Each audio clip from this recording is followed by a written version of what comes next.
Hello and welcome to the Field Guides. I'm Bill and I am here with Steve. Good afternoon, Steve. Good afternoon, Bill. And today we are at Allegheny State Park. And what we're going to do, as we're going to do in the course of many future episodes, is give you the idea of what it's like to be in the woods, in the field, and on the trail. Each month we pick a natural history topic, research the science behind it, and then take you out to a natural spot and share with you everything that we've learned. And that's why we are at Allegheny State Park today. This is a large park right on the Pennsylvania border. I get tired of walking up it. I know. I was impressed that you talked through that whole thing because I was getting winded and I wasn't talking at all. All right, let's keep going. Yeah. So this park is, as I said, right down near the Pennsylvania border. And we're actually here for two reasons. We're here to do this month's episode, but we're also prepping for a walk we're going to be leading.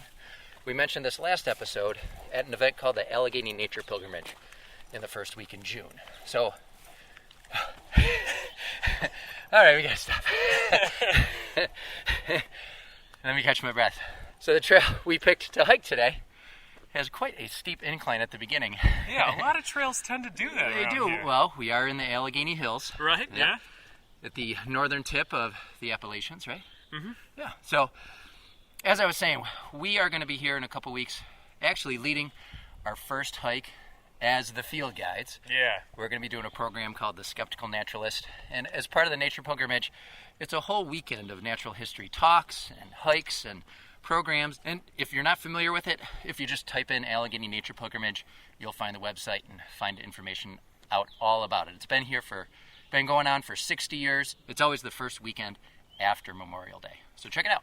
Yeah, I will say some of my most impressive hikes that I've ever been on have been here at the pilgrimage, and I hope that we can live up to that. I think Steve's a little nervous.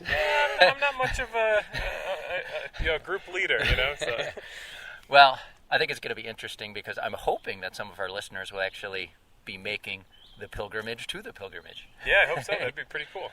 So let's give people an idea of what the woods looks like around us here. As we said, we are in the Allegheny Hills, and we are in what looks like mostly second growth forest. There are some patches of old growth in this park, but right now we're seeing mostly second growth. I see some maples, I see some cherries. Some beech, some musclewood. Yeah.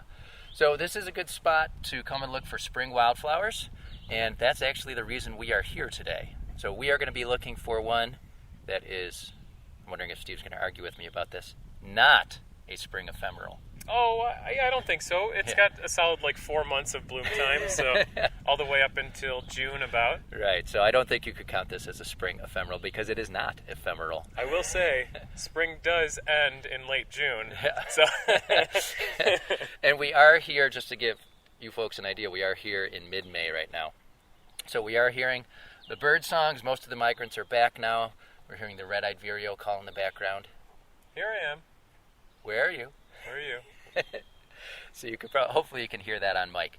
But we are here today looking for Jack-in-the-Pulpit. Arisaema triphyllum. That's right. Now, do you want to get into the different varieties right now, or I think we should let's hold up for a second. But I want to say that there's a chance, albeit small, that if you stumbled across this plant, you may have thought it was a pitcher plant. That's true. Yeah. And I've had people in my own life, personally, that thought that they came across pitcher plants, but it was actually Jack-in-the-Pulpit. And you had to push up your glasses and say, Yeah. Well, actually. All right, well, I said that I was going to start. Steve and I were talking before we started recording, and I said I was going to start with a poem. Sure, yeah. Because I actually liked, Steve started a few episodes ago, our Screech Owl episode, he started with a poem, and I thought that was really nice. And I've actually had a couple of people who've listened to it say that you turned them on to Ted Kooser as a poet. Oh, cool. Yeah. That's such good news. Nice job. I've been reading poetry for a while, but it was, I think Ted Kooser was the first poetry book that I read where I actually decided to read it out loud instead of just in my head to myself. And it was a totally different experience. So, definitely hearing someone read poetry is definitely a lot different than, reading it silently. Reading yourself in your head, yeah. All right, so we're going to start with this poem by Carrie Smith from 1856. Cue the music. Yeah. Jack-in-the-Pulpit preaches today, under the green trees just over the way. Squirrel and song sparrow high on their perch, hear the sweet lily bells ringing to church. Come, hear what his reverence rises to say.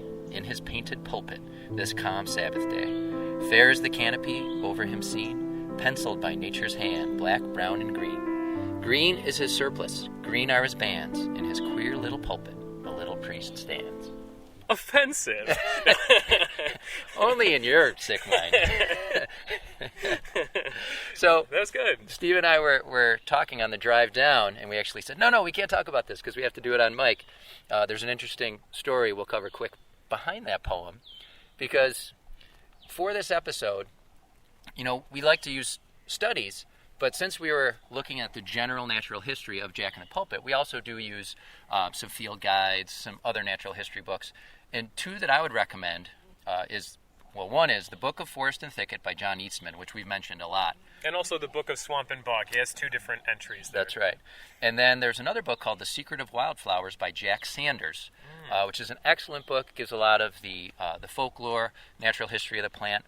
And I actually saw this poem in that book first, and it was credited to John Greenleaf Whittier. And he was a member of the Fireside Poets group, and that was a group of 19th century poets associated with New England. Sometimes Ralph Waldo Emerson's included in that. But what did you find researching Whittier and his connection to that poem? Yeah, so even though Whittier published that poem in 1884, it was actually written previously in 1871 by Carrie Smith. That's right. Yeah. Yeah, so when I started to look into the poem, I wanted to find a copy that I could just cut and paste into my notes. Yeah. I started to come across different authors. So I was able to track it down to what I felt was a reliable source. Carrie Smith, who, if I remember correctly, did live in Massachusetts, her local historical society looked into it, and what they reported was that someone, a friend of Whittier's, the famous poet, had shared it with him, but they didn't say who had written it. So what he did is he took it, he edited it a little bit, changed a few lines, and then he published it. In that book, he said it was anonymous. Okay. But it was more or less over the years credited to him, but her friends recognized the poem, contacted him, and then in future editions, he did credit her with authorship of that poem. But it's still been confused as time has gone on. And there's so many versions of that story Oh my God, yeah. that it's so confusing. Even though, like, Bill and I even found some different things. Right. And we still haven't really answered. It's called Jack-in-the-Pulpit, and the quote-unquote Jack, they just mean preacher by that. Now, and then he's in his canopied pulpit, and that kind of gets into the identification of it, but we'll save the identification for just a second. Right. I saw a reference that Jack in England was just a common reference to guy or fellow. Right. But then I also heard that Jack may have been a reference to John G. Whittier. Because Jack is often a nickname for John. Yeah, but she wrote that poem in 1856. And then one of the stories I heard is that she sent some verses to him for notes, and then he published it. I don't know. Like, it's so confusing, because I'm like, if it's a reference to him, why did she wrote it, right? Yeah. So the whole thing's confusing, I guess. I don't know. It's a guy in the pulpit. But all this aside, I'm impressed you're willing to spend so much time on mic talking about this, because I know you're not a big fan of people. So Yeah, but I like to make fun of common names, because I think that it's just a dumb common name, and really, it could be anything. So we could call it Steve in the Pulpit. Let's call it Lucy in the psychiatric booth, or George Michael in the banana stand. Oh, I love that one. Ripley in the power loader. Nice. Very nice. Reference to Alien for people that don't know. So, or some other reference that only a few listeners will catch on to. I love George Michael in the banana stand. That's from Arrested Development. We'll use it for the rest of the episode. Every time I see Jack in the Pulpit from now on, that's what I'm going to think. I just thought of another one. Okay. For a common name. Yeah. Totoro under the leaf umbrella. Is that an anime reference? My Neighbor Totoro. Come on, man. If you don't know Studio Ghibli or Hayao Miyazaki, get on it. I have seen that one, actually. All right. Let's get on to identification. Sure, yeah. Because I'm hoping most of our listeners at least have some idea of what Jack in the Pulpit looks like, but I'm sure there's people that don't. Yeah, maybe we should walk and talk about this one. Because we are hoping to find it today. Yeah, so Jack-in-the-Pulpit, I just want to start off with this because I didn't know where else I could just throw it in there, but it's a solitary inflorescence, so it just has one inflorescence per plant. There's lots of little flowers there, but it's just one inflorescence. Yep.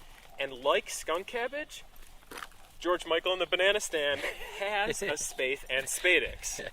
So I think we got to talk a little bit about what that is. Yeah, so for a quick review, the spathe is a showy bract that looks like a curled leaf that's wrapped around the spadix, which is the spike of minute flowers that are densely packed around a fleshy stem. And many members of the Arum family have this. All right, so I'm going to try that, explain that a little more simply, if that's Go okay. ahead, yeah.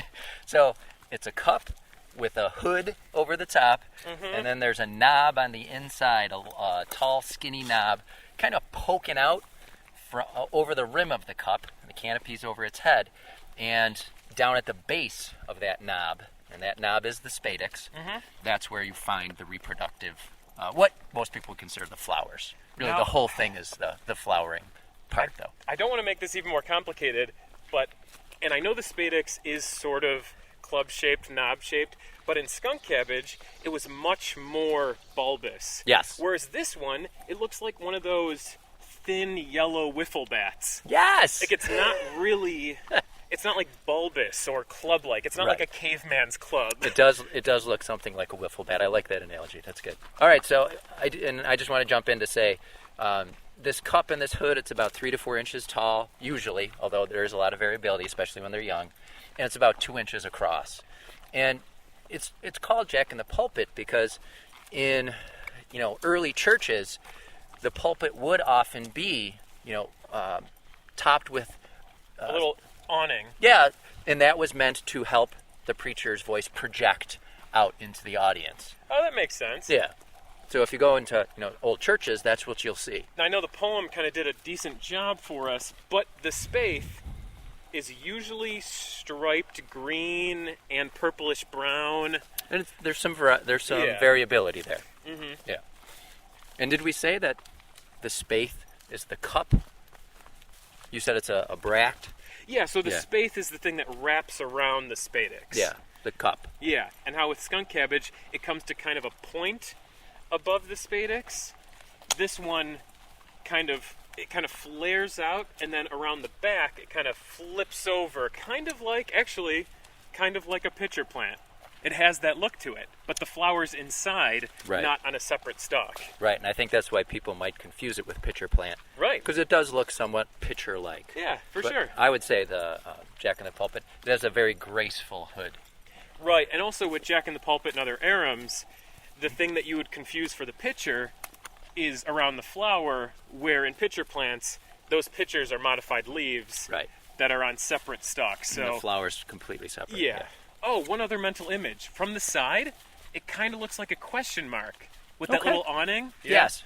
Yeah. That is a So- good way to describe it. Yeah, and we've given you guys so many analogies and pictures that you can imagine that I hope you have at least something in your mind that looks like Jack-in-the-Pulpit Now you're thoroughly confused. Well, at least the flowering part. Do you Yeah. want to maybe move on to the leaves? Because the leaves are a huge identification part Sure. of this. Yeah. And we'll talk a lot more about the flower later because it's interesting. It can actually change sex. yeah. Individual plants can one year send up a female flower, other years send up a male flower. Yeah, but the leaves, this is a compound leaf. So there are 3 leaflets, and each leaflet is about 7 inches long and about 3 inches across.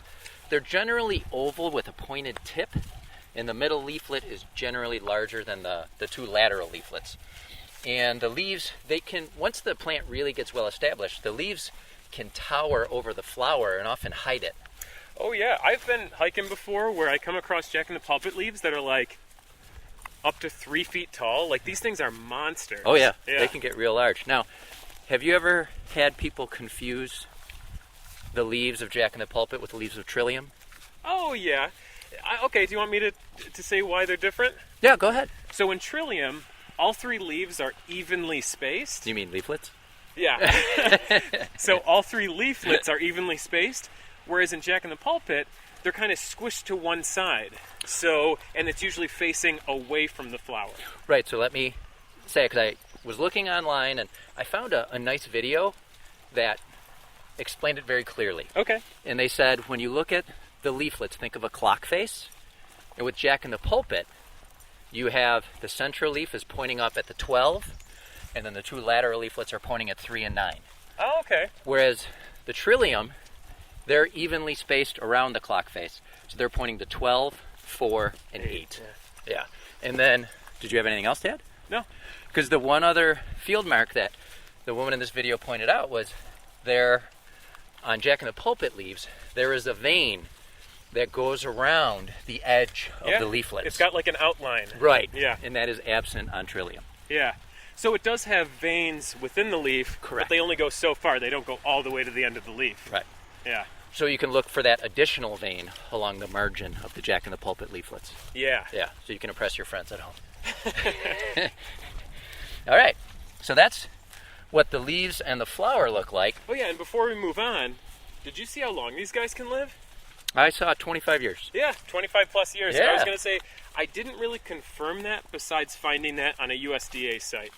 So it wasn't cited on their site, but I kind of trust them to not put out, You trust the government? flimsy information. I would hope so. Yeah. But I'm not a conspiracy theorist, Bill. I trust the government for the most part. I think, I don't have it written down in my notes here, but I'm pretty sure I got that out of John Eastman. And I trust Mr. Eastman pretty well.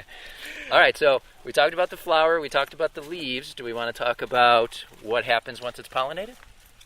Oh, sure. Just what it looks like. Again, we're just going on description now. We'll get more into the reproductive process later, but Sure. yeah, so some fungus gnats come in. yeah, that's right. They pollinate these little tiny flowers. So the flowers are very small, similar to skunk cabbage. Right. But instead of where skunk cabbage has a bunch of flowers all clustered around the entire spadix, they're actually at the base of the spadix. Right, so if you lift up the hood, look inside, and look down into the cup at the base, the male flowers look like...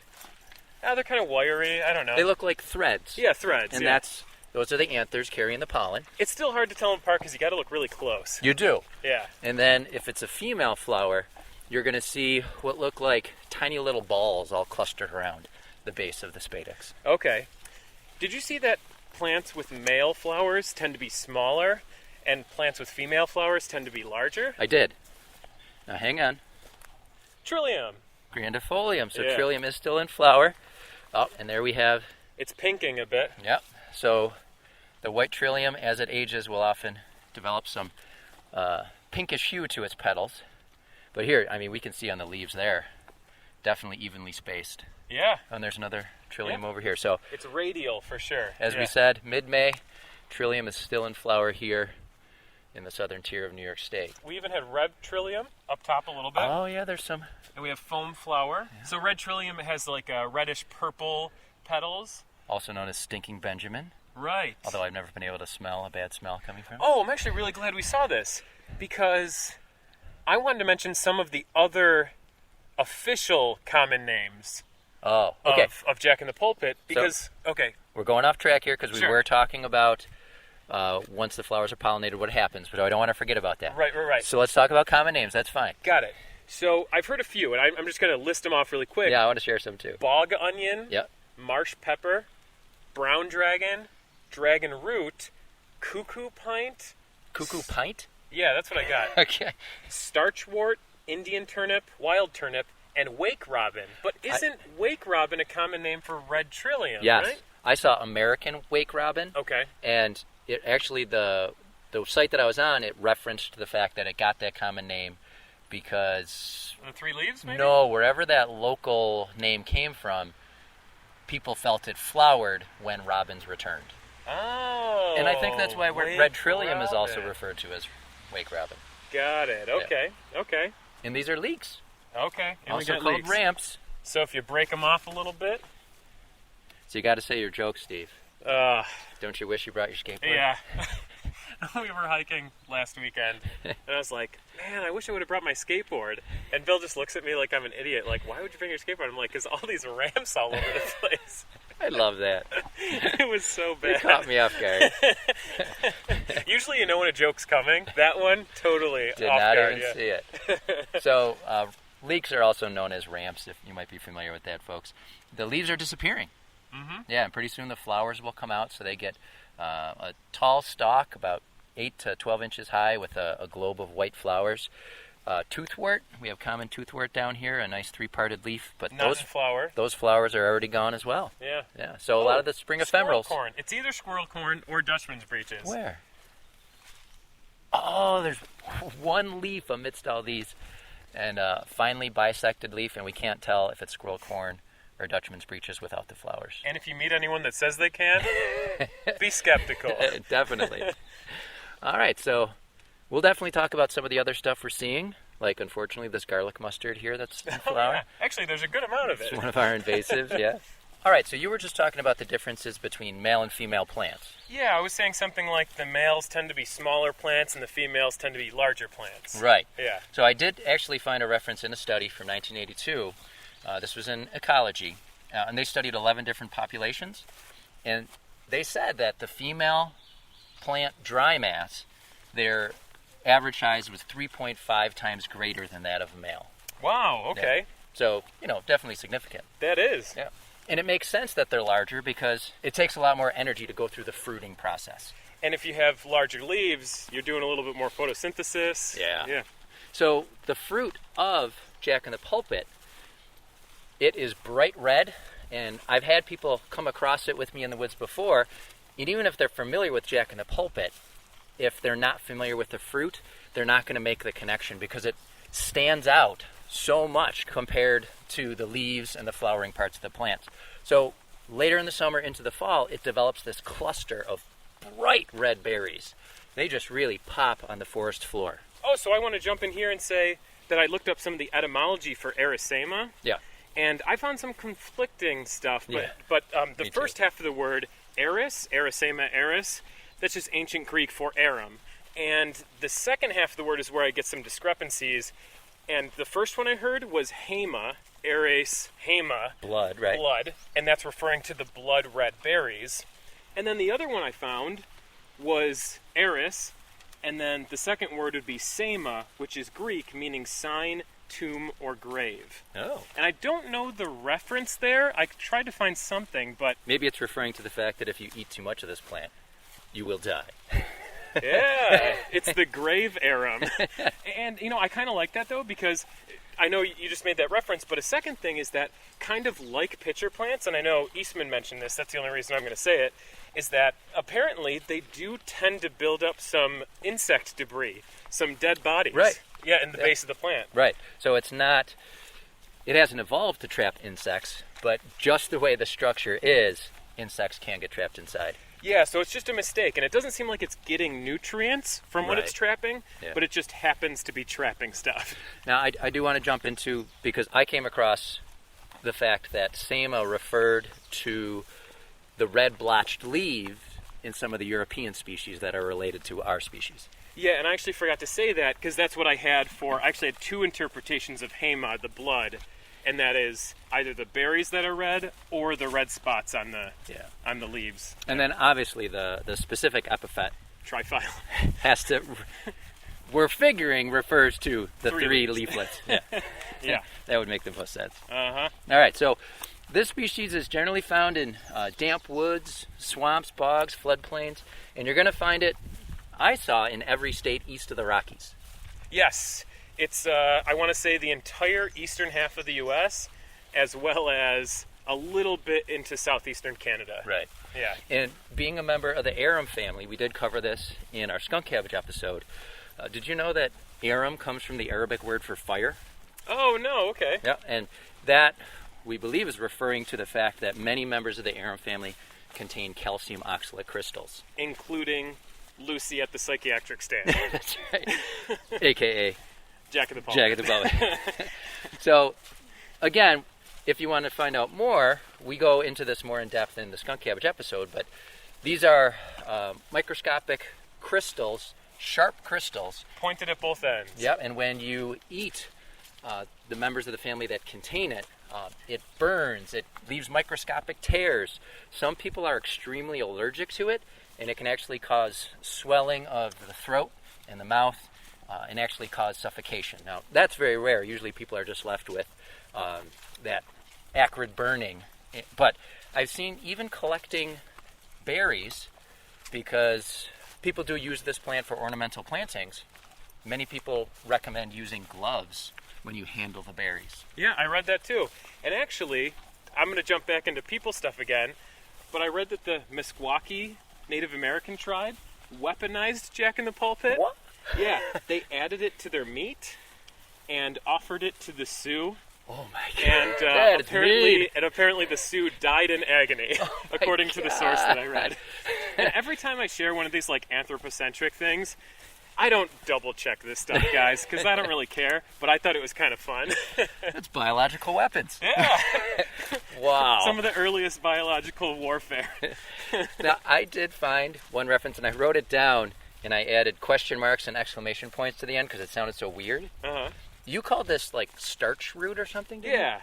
Well, that made this line pop into my head. A starch obtained from the roots is used as a stiffener for clothes. I'm just Interesting. thinking, who goes to all this trouble? Like, if you can afford clothes that need to be stiffened, can't you afford an easier method for stiffening your clothes? Yeah, you got to get some nice tree climbing pants. Yeah. Man. I don't know. So I was surprised. I always do a quick check just to see if I can find any goofy or funny videos about edibility of this plant. Oh, sure. And it's surprising how many references there are on wild foods websites that basically just say, stay away from this guy. It's not worth it. And I don't really care how true it is, but I heard that if you dry it for 3 months, so I didn't vet this one, but if you dry it for 3 months, it does become safe. Well, I can say Yeah. that in my college days, I think I've made reference before, I was very into herbs and wild foods, and I actually have... Colt's foot. Yeah.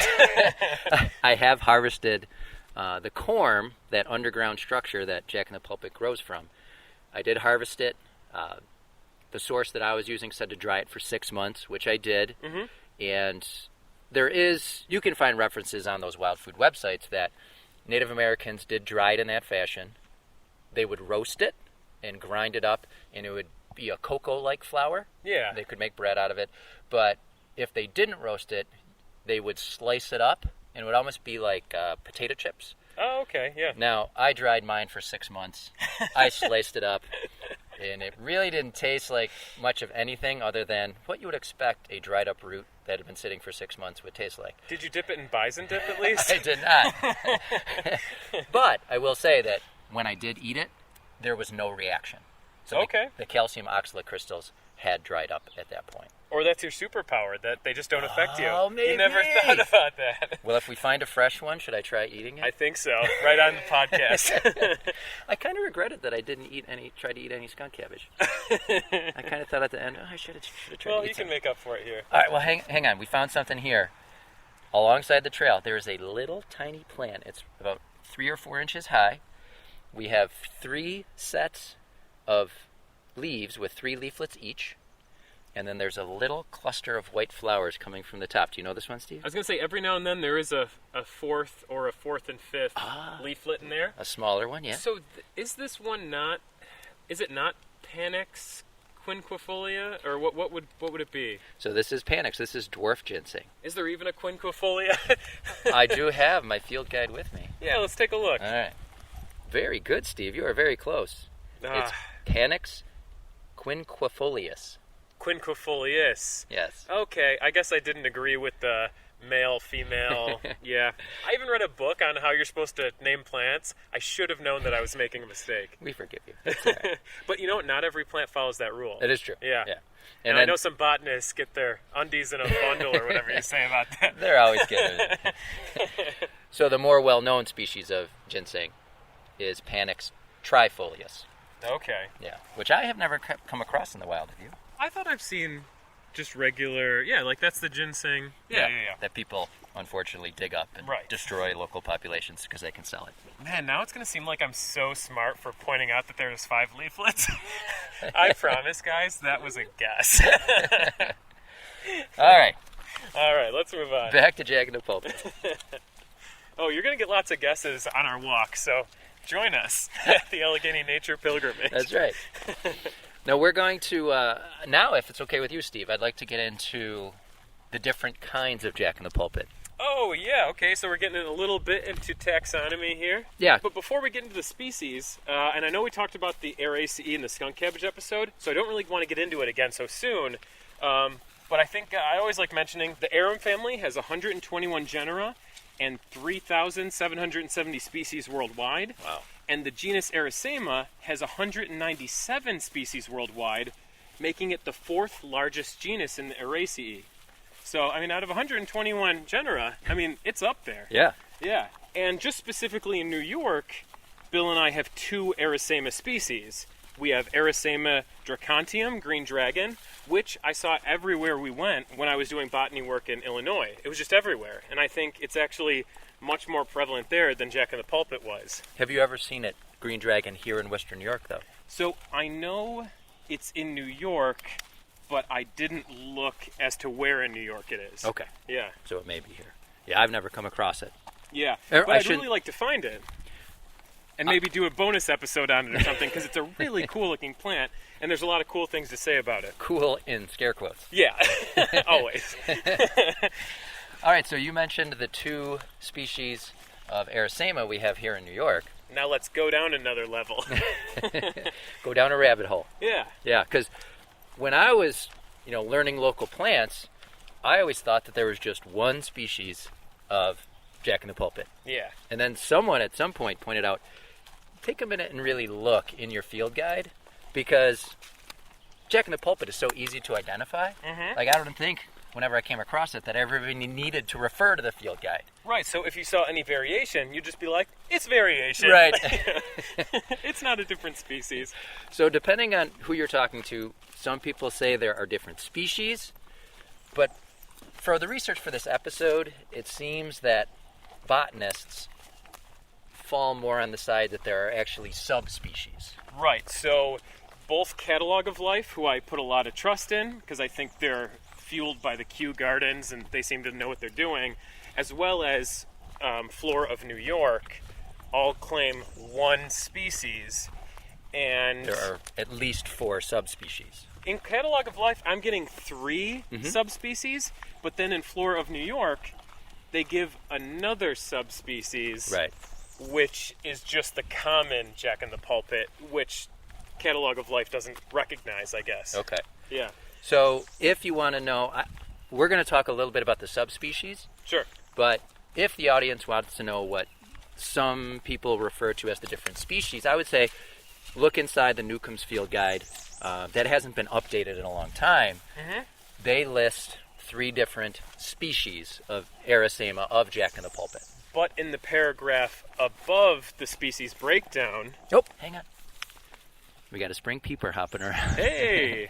Oh, wait. No, are you sure? Is it a wood frog? It's a wood frog. It's not a spring peeper. He has a little black mask. Yeah, and he doesn't have the X on his back. That's right. His or her back. Yeah. All right, don't step on. Yeah, I know. Okay. Where did it go? He's behind you. All right, it's over there. You're clear. Okay. All right, so you were saying about the Catalog of Life? Yeah. They had that there was 3 subspecies, Pusillum, Stewartsonii, and Quinatum. Quinatum. And they had 6 varieties and 4 forms. And I actually had to look up what forms were. They're just a rank below variety. Oh, okay. Yeah. All right. But since Bill and I are in New York, I wanted to look on Flora of New York, and they recognize Jack-in-the-Pulpit to have a few subspecies, and they do Pusillum, they do Stewartsonii. They're not ignoring Quinatum.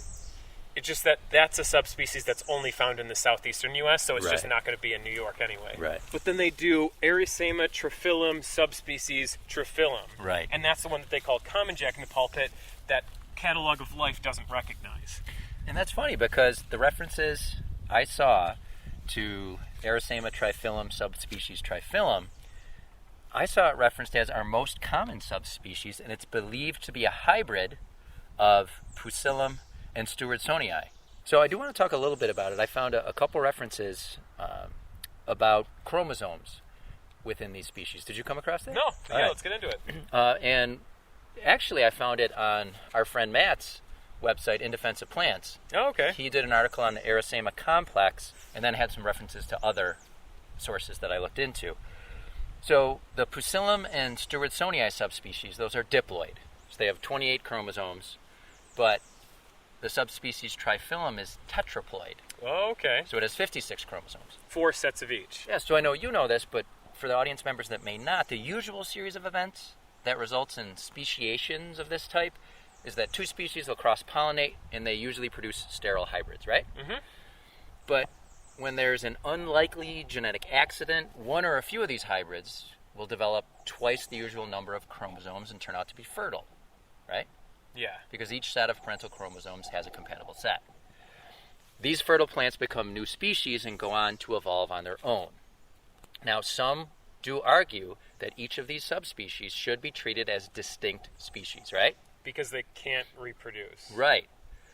But all across their range, there are individual plants that seem to ride the fence between these subspecies.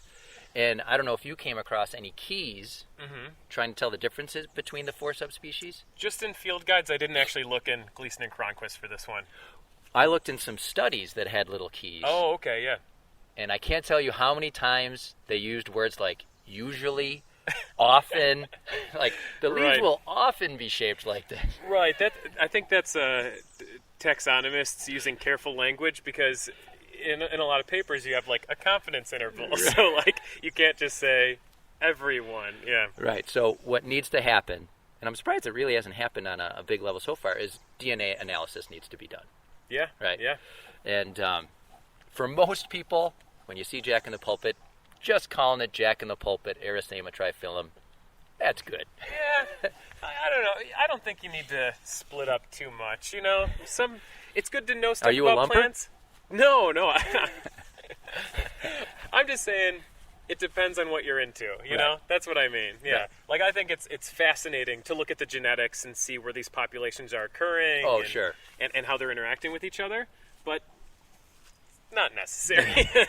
Not necessary to enjoy Right. George Michael and the Banana Stand.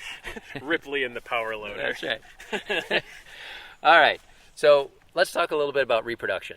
Yeah. And why don't we walk a little bit? Yeah, and the rain kind of stopped a little bit, That's which it. is nice. And I think right now Steve and I are lost. Yeah, kind of. I'm not sure. The trail we were on seemed to join a road, and What a good place to be lost, though. I know.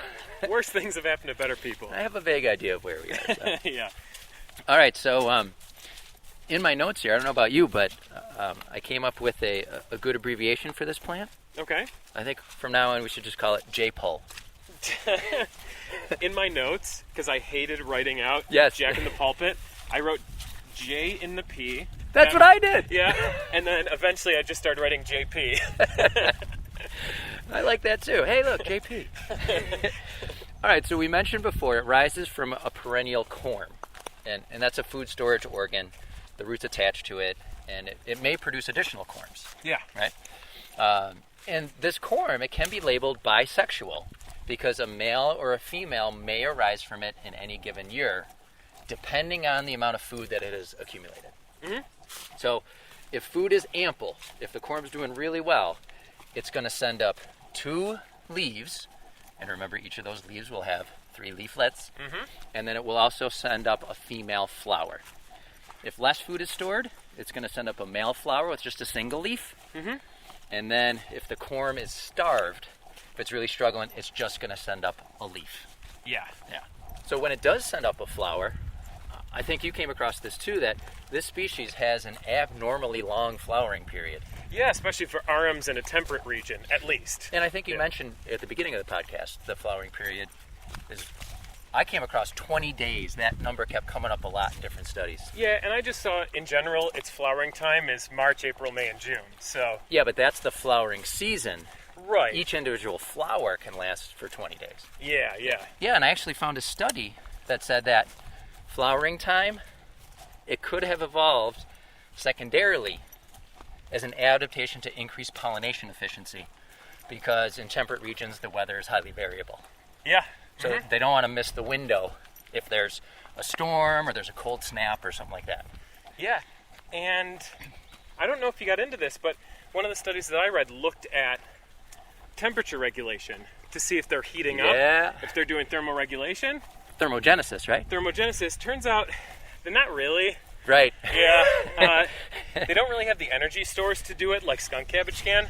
So it more or less fluctuates with daytime and nighttime temperature. Right. Yeah, so it's just using the natural heat of the day and the heat that builds up on the surface of the leaves Yeah, because then to really warm up and spread the aromatic parts of the plant so it attracts insects. yeah, because in several accounts, not in papers, but just several species accounts, it referred to the fact, oh, it's an arum, so like skunk cabbage, it's capable of thermogenesis. Yeah, mine's a 2009 paper, motherfucker. Right. Okay, that's the way to say it. When you get into the literature, all the references that I came across when they were reporting their results said, well, these temperature differences could have just been a result from normal heating and cooling daytime and nighttime temperature. Yeah. Okay, so did you come across who the main pollinators are? Oh, you mentioned them. I mentioned some fungus gnats. Yeah, so Mycetophilidae, Yeah. right? And then there's a secondary one, Cicodomiidae.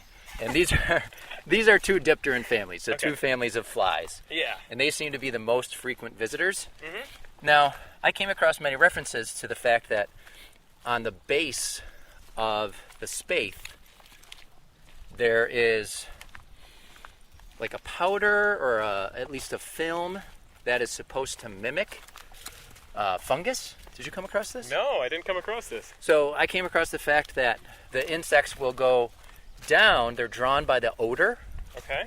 and they will go down. They'll be looking, for fungus down there, but they don't find it. They bounce around in the bottom of the spathe, get pollen on them, and that in male flowers, there's an exit hole. Oh. And they're able then to eventually escape, hopefully go off and pollinate another flower. But that in female Jack-in-the-Pulpit flowers, there is not an escape hole, and that is when the insects will sometimes get trapped and die.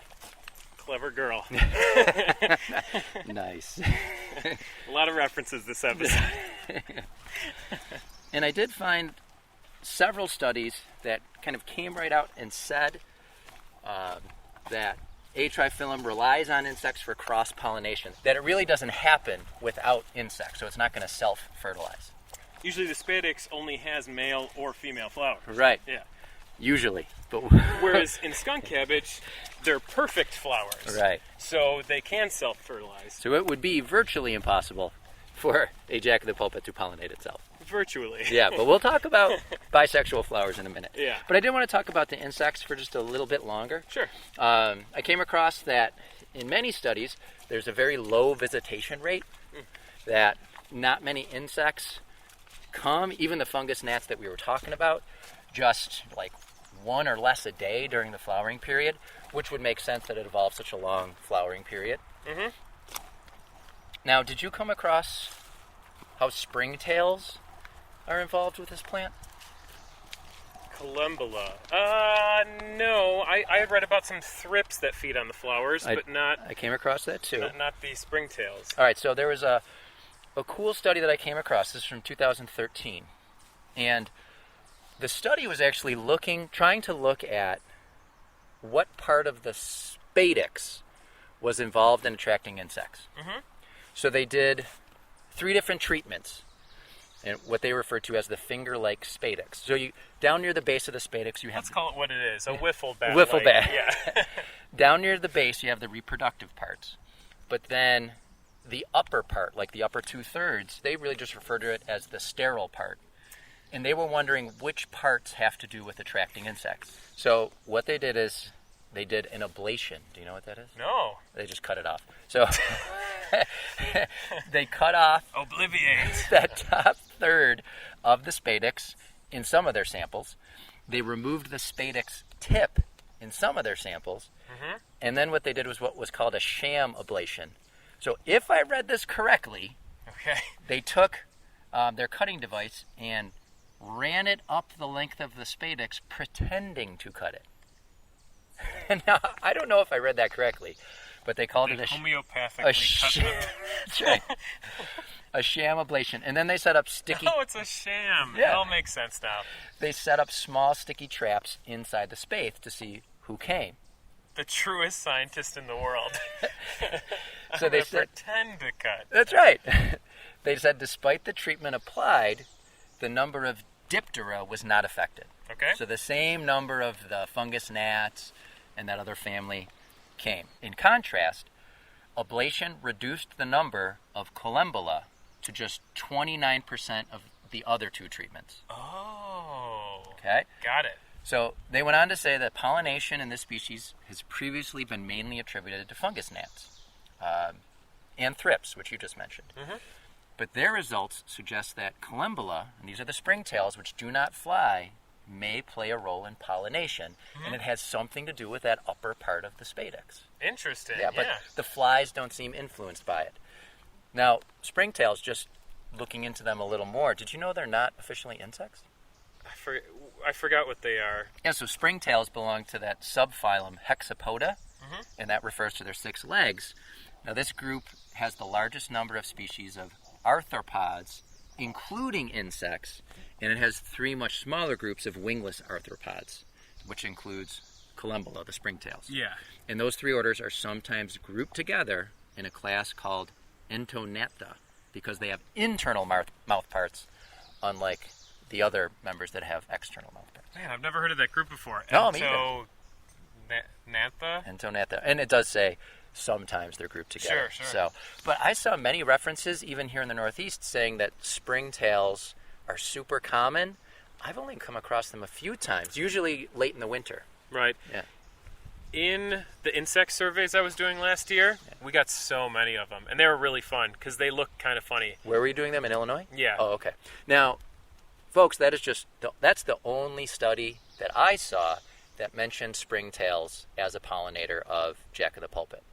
So keep in mind that most studies really say gnat flies are really the major pollinator. And when I had mentioned thrips, I had said that they actually feed in the flowers. And I saw one study that was looking at them feeding on the leaves. Oh, okay. Yeah. And by the way, thrips, tiny. Oh, yeah. Yeah. They were really fun to count, again, in those insect surveys. Even the fungus gnats are pretty small, too. Oh, yeah. Yeah. And it really blew my mind how many wasps we would collect, because these are species that you couldn't see with the naked eye, but when you're under a microscope, you're like, oh, look at all these wasps everywhere. And they're so tiny. Yeah, it's amazing. I'd love to do a few insect sweeps around here and just collect a bunch. See who's around, yeah. There's so much going on we're not seeing. Some of them keep trying to fly in my eyes right now. So I'm seeing some of them. All right, so where are we going to go next? You know, I will bring this up now. It's not something we can really stay on for too long. Yeah. But we've already talked about people eating them, and we talked about who pollinates them, and then who eats the flowers and the leaves. I also just want to quickly mention that in terms of the species that eat the berries, the seed dispersers, ring-necked pheasants, turkeys, wood thrushes. But I guess I read it's not like a great wildlife food. Yeah, most of the references I saw said not a lot of things eat it. Mm-hmm. And I was surprised. All of these podcasts that we've done when we're looking at who eats what, ruffed grouse show up on almost every list. It's like they'll eat anything. Right. They won't even eat Jack-in-the-Pulpit. Even they won't eat Jack-in-the-Pulpit. Yeah, but the pheasants will do it, and turkeys will do it. Yeah, but the ring-necked pheasant, not the ruffed grouse. Right. Which is also They're in the called same pheasant. family, yeah. That's right. And I don't know, did we say this directly? That the calcium oxalate crystals, they're found in the leaves, the corms, and the fruits. Right, I don't think we said that. Also in the fruits. Yeah, in every part of the plant. Yeah. Good story about those berries. I just remembered it. Mm-hmm. So I used to work at Beaver Meadow. We've done a couple episodes there, and we would often have volunteer walks where we'd take the volunteers on a hike, and people would just kind of be sharing stories of what they know about the plants and animals around. And it's mostly retired folks, and on one particular walk, I'll never forget it, one of the guys who was kind of a jokester, he saw some Jack-in-the-Pulpit berries, picked a couple of them, gave them to one of the women, and said, oh, try these, they're really good. Now, I didn't see this going on, so she pops them in her mouth, and she starts chewing them up, and doesn't really have a reaction, but she said as soon as she opened her mouth and took a breath, she said it was like she had had the hottest pepper she had ever had in her life. Just her mouth was on fire. And she didn't speak to that guy for quite a while after that. Because she died. No, she's still alive. But I had to have a sit down with that fella and talk to him about what not to do with Jack-in-the-Pulpit. With this clown. Yeah. So, is this a good spot to talk about?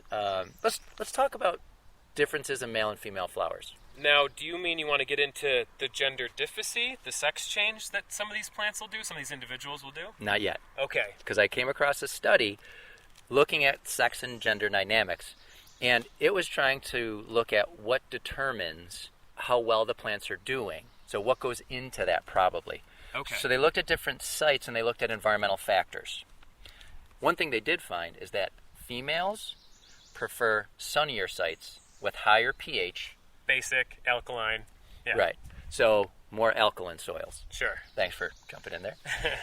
And when they talk about higher soil nutrient levels, it's not as clear-cut as that. It is more complicated than it sounds, and I'll get into that. So they said males were concentrated in darker microsites with lower pH, but when they looked at things like soil moisture, they said the places that had wetter soils were more male-dominated.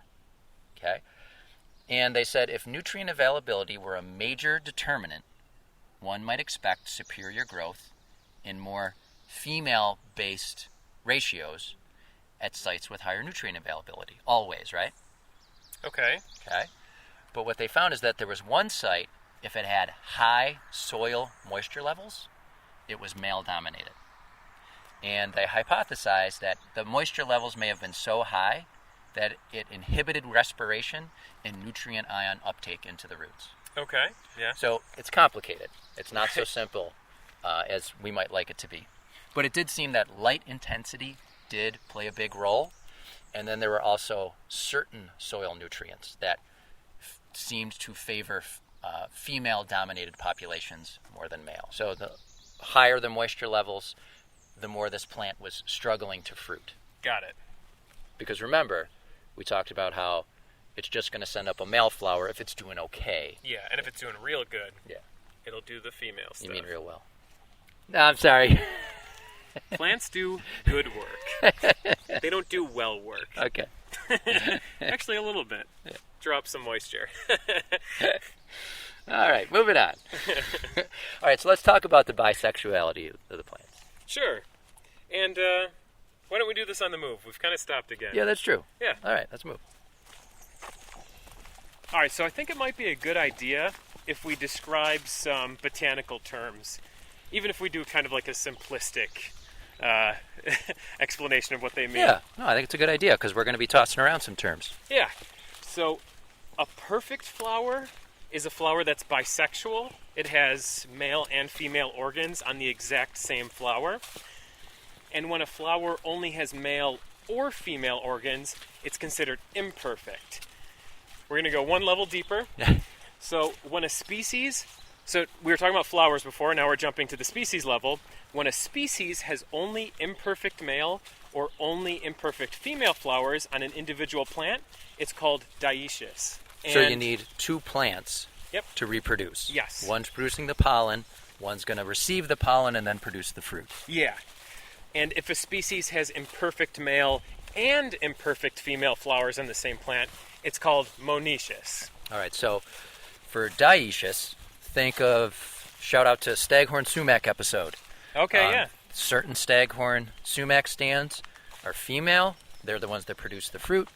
Certain stands are male, they're just producing pollen. Mm-hmm.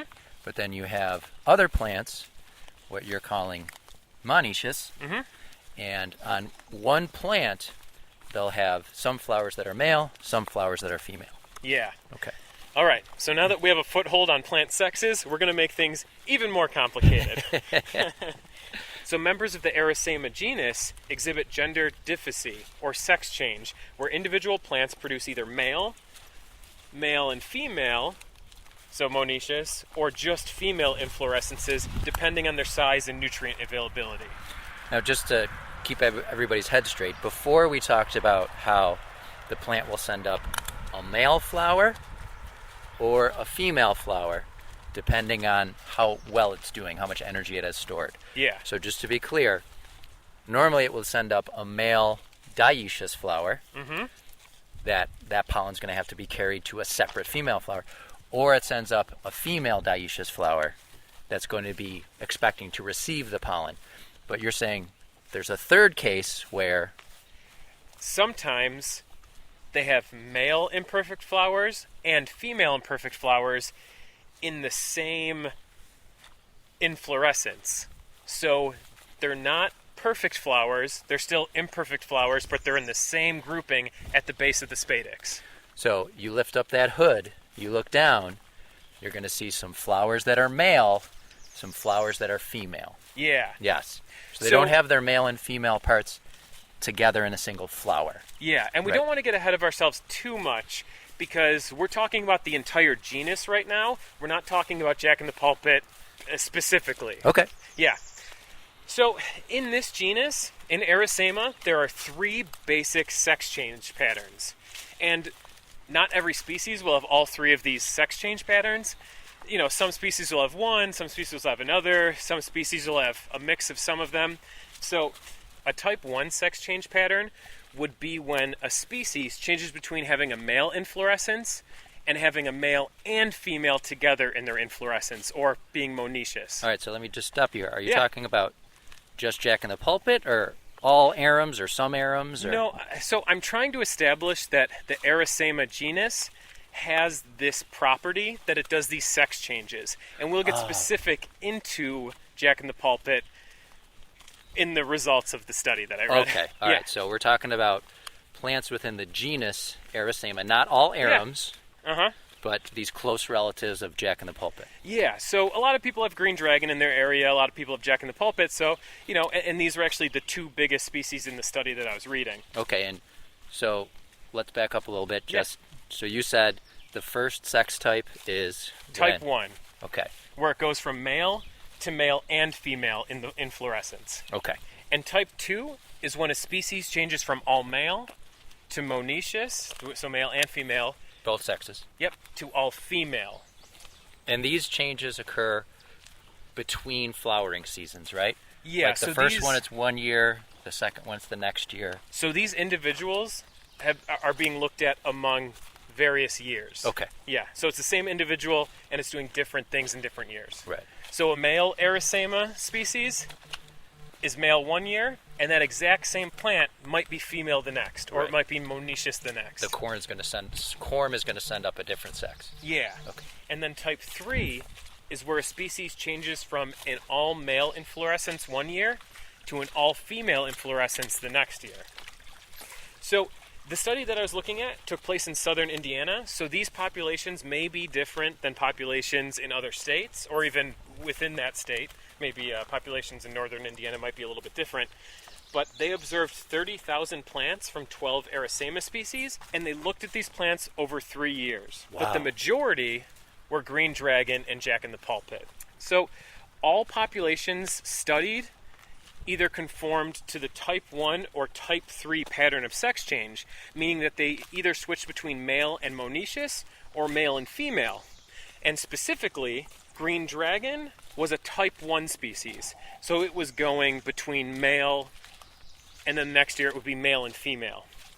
Whereas Jack-in-the-Pulpit, in this study, was switching between male and female specifically. Yeah, I was going to jump in here because I found several studies that when they referenced these bisexual flowers, they said that the percentage of these in populations were significant but small. So we were talking about like 10, the numbers I saw in the various studies ran between like 10 and 15%. Okay. That most of the flowers in any given Jack-in-the-Pulpit population were either male or they were female. Mm-hmm. Yeah, and I know I just jumped in with green dragon all of a sudden, but I think I'm trying to prime you guys in case maybe we do an episode in the future covering that one, because I'd love to hunt it down.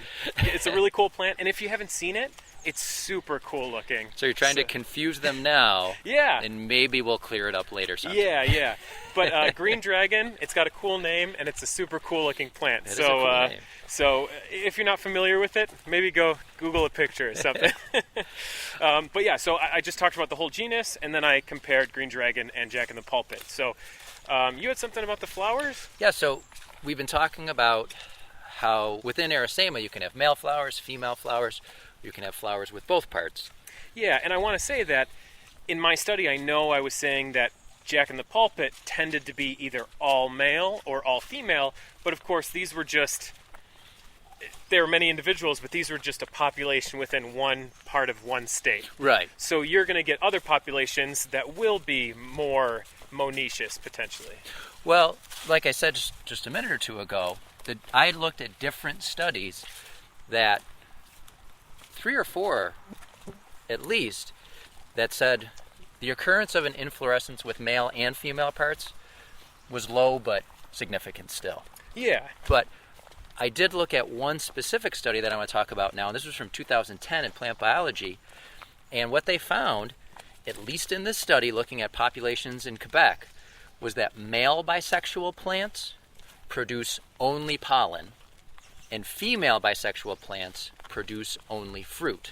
Which is confusing because when you're thinking of a bisexual flower, right, you're thinking it's got both parts and both parts are active. So, but I guess not. What it seemed to be saying is if you had one flower with both parts, it was either going to have just the male parts doing their job while the female parts were inactive, or the opposite, where the female parts were doing their job, producing fruit, receiving pollen, and the male parts were inactive.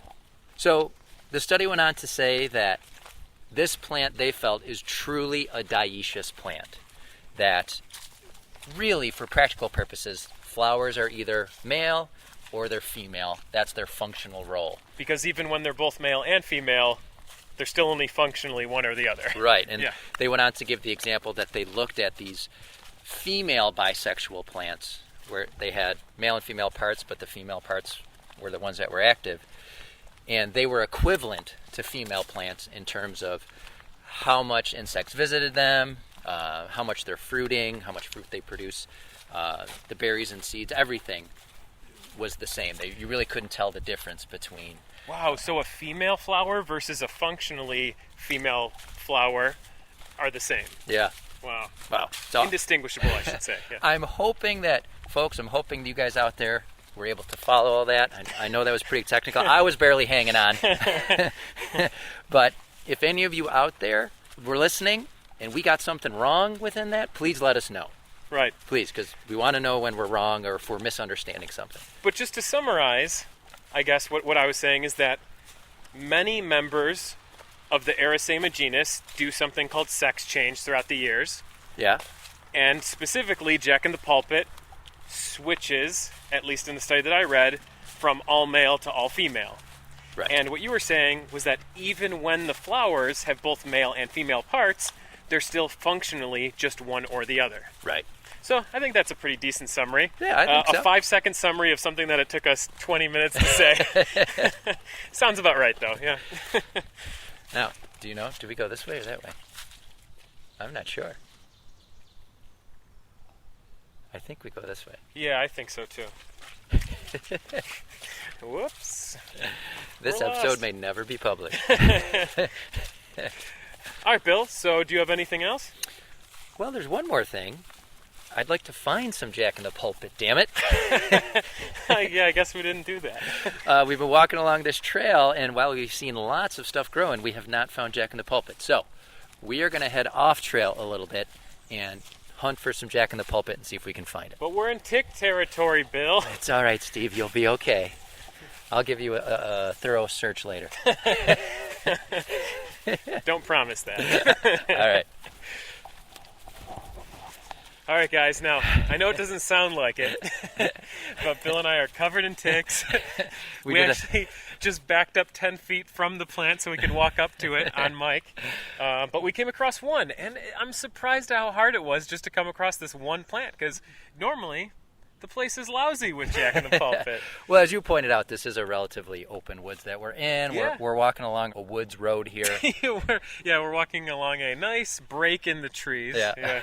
Although we were off path a bit. We were. So we did find one here.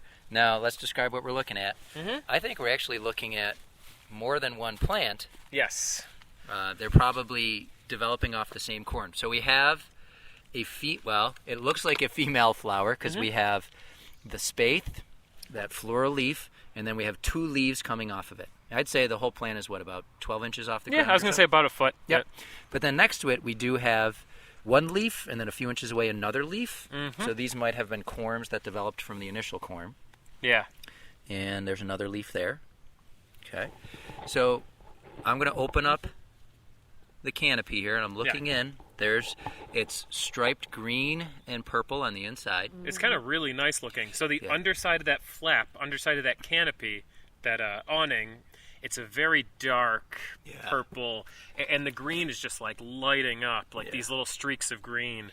Did you come across in your research there? I saw a reference to, I didn't know, Georgia O'Keeffe, the famous painter, did a beautiful Jack-in-the-Pulpit a series. Well, O'Keeffe, she liked flowers a whole lot. Yeah. All right, so I'm going to... Oh, and by the way, I just want to mention this because I mentioned it about skunk cabbage. We're looking at a plant right now that's a monocot. And when I look at these leaves, I don't really think monocot because it almost looks like there's like a bit of a net veination on the leaf. And it always blows my mind to think that this group are monocots. Yeah. Yeah, it's so weird. I And I got to keep reminding myself of that because I don't think about it enough because it's just not something you think about with these guys. And take a look at the leaf. We can see that vein running along the margin of each of the leaflets. Mm-hmm. So you can really see it there. In addition to the veins coming off the central midrib. Yeah, and you can see it on all sizes. So even the small leaves, they have that outline. They just always have it. Now, in the spathe, there's an overlap, and I'm going to try to pull that apart. I don't want to damage the plant, but I'm trying to see if this is a male or a female flower. And sometimes the spathe isn't as dark as this one. Yes. But this one's a very, very dark purple spathe. And, so what do you think? Is this a female? This looks like a female. I don't see any threads. It just looks like a cluster of small berries down at the bottom. Yeah, that's what it looks like. So this looks like a female flower. And it's funny, so I was describing this like a bat before. Yeah. It's almost like a really, really elongated mushroom because it kind of cuts back in and then goes down and then you get the female flower. You're talking about the spadix. Yeah, the spadix. Right. Yeah, you're right. It almost is like a closed umbrella. Oh, yeah. Yeah. Yeah, more like a closed umbrella. And I love my wiffle bat analogy, but the closed umbrella is much better. Yeah, and the female parts are clustered around the bottom. Mm-hmm. Yeah, all right. I'm glad we found it. Yeah. Yeah, this was good. Yeah, that would have been disappointing. Yeah. An episode on a plant that's relatively easy to find, and then we don't find it. Now, I don't know if I should bring this up, but should I eat part of it?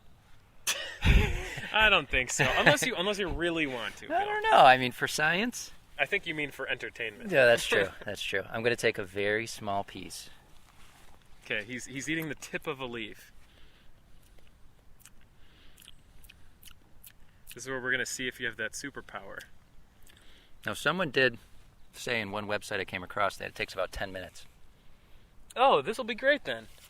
Because we have to do our wrap-up, and maybe during the wrap-up you'll start noticing. Maybe. Because right now I'm not getting anything. Doesn't even really taste like anything. Well, that was anticlimactic. All right, we'll see. I'll keep you posted as we move along here. All right. My tongue it's a little tingly. I may be starting to feel something. All right. All right, so let's wrap up. Let's see how long I make it for. So I hope you enjoyed Bill eating a Jack-in-the-Pulpit. Actually, which one do you want to call it? If you're eating a George Michael in a banana stand? That doesn't sound right. That's wrong on many levels. I'm going with Jack-in-the-Pulpit. Okay. All right. So first and foremost, we would like to thank our growing list of Patreon supporters. Yeah. We're thankful for every single patron, but at the end of every show, we give a special thanks to our top patrons. Rob, we named the dog Indy, Bethany, and especially Ken, Diane, Morgan, Alyssa, Mountain Misery Farms, Elizabeth, and Daniel. Thanks, guys. Yeah, thank you so much. We also want to thank our new anonymous 5-star reviewers. We got a lot of 5-star reviews this month, so thanks, guys. All right. Yeah, I'm getting more anonymous lately. I don't know. Less people to thank in person. And it seems like every episode we gain another unofficial accolade. Oh, from some website or blog or something? Yeah. So I recently stumbled across the field guides in an article titled The Best Lesser-Known Outdoor Podcasts of 2018 on outwardbound.org. Oh, nice. Yeah. Outward Bound is a U.S. organization that helps people of all ages build character through high-impact activities in wilderness settings. Annually, they get about 35,000 students on wilderness expeditionary courses, so it's not a small operation. No, I had some friends do it just out of college. They took long trips to the Pacific Northwest. Oh, seriously? You know this group? I do, yeah. A friend Cool. took a 3-month trip where he learned backpacking, sailing, and rock climbing all over the course of 3 months. That's awesome. Yeah, it was very, very cool. And as always, links in the description. So, we were also mentioned on thegumbootchronicles.com. We were mentioned as one of the author's favorite podcasts. Oh. We are among the ranks of In Defense of Plants, The Skeptic's Guide to the Universe, This Week in Science, and This Podcast Will Kill You. So, I don't know, that's pretty cool. That's awesome. And just for some more information, the Gumboot Chronicles is a blog and photography website run by Fiona. And then in quotes here, in between her fascination with the natural world, she spends much of her time studying plant science at the University of Tasmania, Australia, hanging out with her husband and kids, martial arts, and generally getting sidetracked with the latest obsession that caught her fancy. And yes, I did lazily read a quote from her website, but definitely go check out Fiona's photos. Link in the description. Thank you, Fiona. I also noticed that a blog titled Tales from the Field mentioned us in their Fun Biology Resources section. And just as a free shout out for them, Tales from the Field is a blog, comic, photography, rant collection about some of the interesting aspects and experiences of field biology. And again, links in the description. And if you guys know of any other shout-outs that we haven't found ourselves, please let us know so we can give them a shout-out in return. Because we all need to help each other out. That's right. And learning about nature and science is a good thing. At least we think so. And along those lines, we want to give a thank you to one of our listeners, Monica, who after our skunk cabbage episode, in which we gave the audience a lot of homework, there were a lot of questions that we said, hey guys out there, if you know, Monica spent a lot of time looking up some answers for us. We posted them in the comments section of that episode on our website, thefieldguidespodcast.com. So check that out. And thank you, Monica, for taking the time to do that and share that with everybody. Yeah, so like Monica, if you have any of your own questions, comments, or episode suggestions, send us an email at thefieldguides@gmail.com. You can also follow us and like us on Facebook. You can tweet at us at Field Guides Pod, or check out our Instagram feed at the Field Guides Podcast. If you like what you hear and you want to support the podcast, you can do so on patreon.com/thefieldguides. But if you're like us and you can't afford to financially support a podcast right now, there are other ways you can help us out. You can share our episode with friends, or rate us and leave a review on iTunes and Stitcher. It really helps the word get out to more people. You can also leave a review on whatever podcast catcher you use. Thanks for bringing that up. Sure. All right, guys. So thanks for listening, and we'll see you next month. And a final update, no burning in my mouth, but I do have a slight tingling on the tip of my tongue, so maybe I just got a few of those crystals. But thanks for me, folks. We'll see you next month. And maybe we'll see you in person. At the Allegheny Nature Pilgrimage. All right, bye, guys. Ooh, I just thought of another name for Jack-in-the-Pulpit. Yeah. A in the me d. Bill, we can't say any of that. Yeah, you're probably right.